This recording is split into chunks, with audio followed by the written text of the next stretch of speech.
So, bit of an introduction. A bunch of people in my last YouTube video saw my reaction to the Isle of Man TT and said that I would probably enjoy the insanity that is also a Group B rally. I've never heard of it before, I've never watched it before, so I have no idea what to expect. This is a tribute video to it, and then the second one we're gonna watch is the absolute insanity of Group B rally. Dude, this seems like so much fun. Why am I emotional? Why am I emotional right now? I'm about to cry for a thing I didn't even know existed until like 2 days ago. Oh shit, everybody running out of the... I can see why it was dangerous for spectators. Are you kidding me? Who even knows how fast those cars are going to? That's crazy. Look at how many people are there. Holy moly. This shot, people are jumping out of the way. Meow. Ooh. Yo. Look at the... What the... Bro, there's no way. It's like playing GTA, but the people actually move out of the way of your car instead of being on the sidewalk and then jumping in front of it. I can't even imagine being the person in the driver's seat, knowing that like at any given chance, you could just completely obliterate one of these people. Like, what are you supposed to do? It's not your fault they're in front of the f***ing car, right? Oh my God.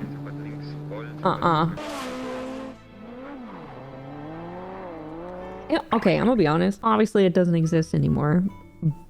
But it seems like a really cool thing to spectate. So I get why these people are there. Now, I don't understand why they're standing in front of the cars, but I can understand why watching something like this or like spectating something like this is really cool. It's like one of a kind. It's probably a big reason why, actually.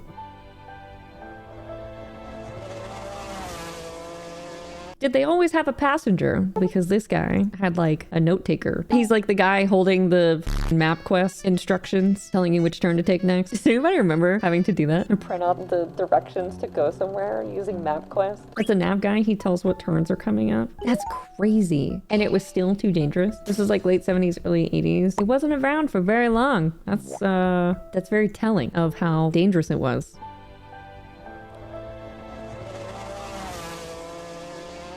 Look at how small that road is. Oh my God.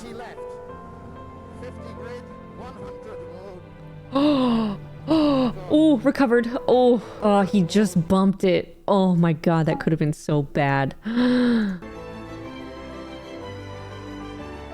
Bitch. No, that man right there almost died. That man looked like for a second he wanted to see Jesus, and then he second guessed himself, and then he moved out of the way. Cause like, he's the only motherfucker left in the road. By the skin of his bell bottoms, dude.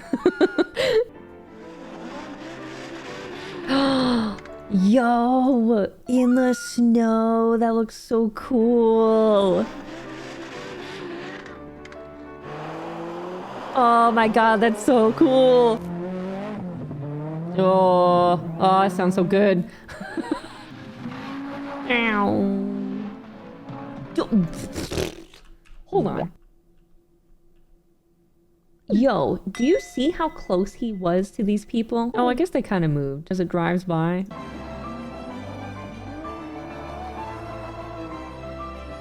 Ooh. Ooh, that was kind of smooth. Meow. That man's reaction is literally me right now. What the fuck? Long flat left, maybe over brow. Thank you, David Reisney. Okay, this one is by Slap Shoes, and it's just titled The Absolute Insanity of Group B Rally. I think it's more of like a documentary style. We're gonna learn a little bit about it because I don't know anything about it. You're gonna learn today, chat. When auto racing first began in the 1890s, it was extremely simple. Get a bunch of cars and drivers together. Look at them go. Usually when a sanctioning body is trying to win over teams and factories, they introduce new rules to cap costs and keep them happy. But this time, the FIA would take away the rules and say anything goes. So long as the car has 4 wheels and the engine breathes air, you can run it. For the 1982 season, the FIA and the WRC effectively threw the rulebook out of the window and said, let her rip. And thus the Group B rally was born. Group B, as it came to be known, was pretty much the Wild West of auto racing, only really matched by the insane northeastern supermodified scene back in the United States. Because that thing in the bottom right. Units needing to be produced, and the manufacturers put their money where their mouth was by putting forth some of the most monstrous cars to ever grace a race course. They started throwing money at their Group B programs and let their engineers go hog wild. Lancia were here to take their crown back yet again with their rally. You could literally do whatever the fuck you wanted. Had to have 4 wheels. That was it. 4 wheels and something else. What was the other thing? Oh yeah, the engine breathes air. That's what he said. Yeah. That meant the 037 could absolutely fly through the streets. Meow. Lancia would claim the manufacturer's title in 1983, and they had yet another classic car to their name. The 037 classic car to their name. Boy, people are scrambling. Did he hit somebody? Hold on. It's really blurry. It kind of looks like he hits one of these people right here. Like that guy looks like he gets obliterated, right? Unless it's a ghost. But cars at the time simply did not go fast enough to make it worth spending that kind of money on R&D. But Group B pushed the envelope so much in the power department that aero was now a real concern, and the cars began looking less like street cars and more like rocket ships. Peugeot. Yeah, I wonder why. Everyone wanted to be the fastest. What do you mean? Now's where we get to talk about the absolute mad lads and lasses that drove these things, because they were every bit as weird as their cars. Timo Salonen was a Finnish driver who, despite his appearance making him look like a tax accountant, was the best driver in Group. That's rude. You didn't have to throw that man on that bus like that. That man in the 80s was catching strays in the year 2024. That's crazy. Holy moly, this poor guy. Some of these videos are just jaw-dropping to watch. It's like the automotive equivalent of the run. Bro. Oh. No. And being a driver, know that you have all of these people's lives in your hand. Mechanics and crew reported that after a segment had been completed, they would find bits of clothing and hair stuck in the grille and wings of their cars. What did that man just say? Body panels splattered with blood, and even fingers wedged into the air ducts. What? What the f do you mean? I don't even know how to respond to that. A souvenir. Oh my god, stop. Okay. I'm like speechless. I don't even know how to respond to that. I don't even know what to say. Everything had worked out for the WRC and the FIA beyond their wildest imaginations. What could possibly go wrong? A lot of people died, probably. I don't know. Just guessing. If you've ever been on a commercial flight and got a window seat above the wings, you know how much aluminum can flex during flight. That's a good thing for a plane, but not so much for a car. Rescue workers were also not numerous enough to do anything in case a car went off the track. It could take half an hour for them to show up on the scene. Half an hour? So when they mean no rules, like they really mean no rules. People flooded the streets, and the first incident of the rally occurred when a cameraman was basically pushed into the line of fire, and Timo Salonen damn near ripped the man's hand off with his car and completely destroyed the $3,000 camera. What? At one point, a spectator jumped out onto the track and Santos swerved to miss him.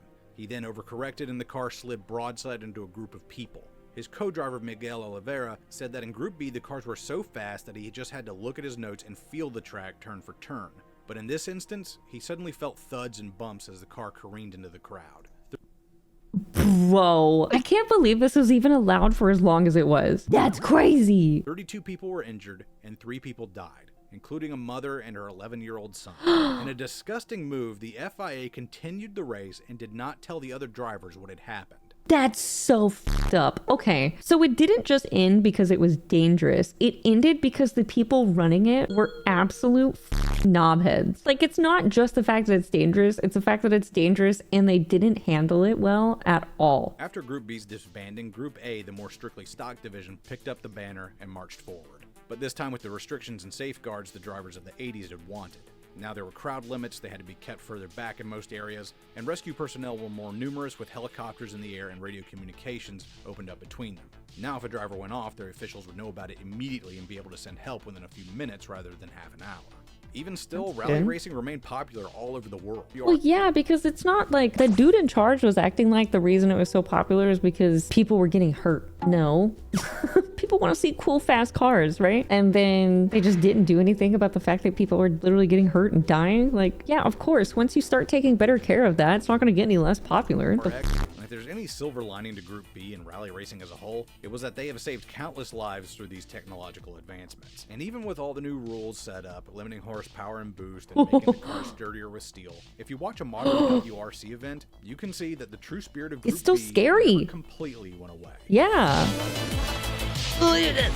It's still scary as shit. And yes, you can still get uncomfortably close to the action if that's your thing. For any of my Ooh, European fans watching this, No. Thank you, Soft Shoes, for the video. I can't believe you made fun of that one racer. But otherwise, good video.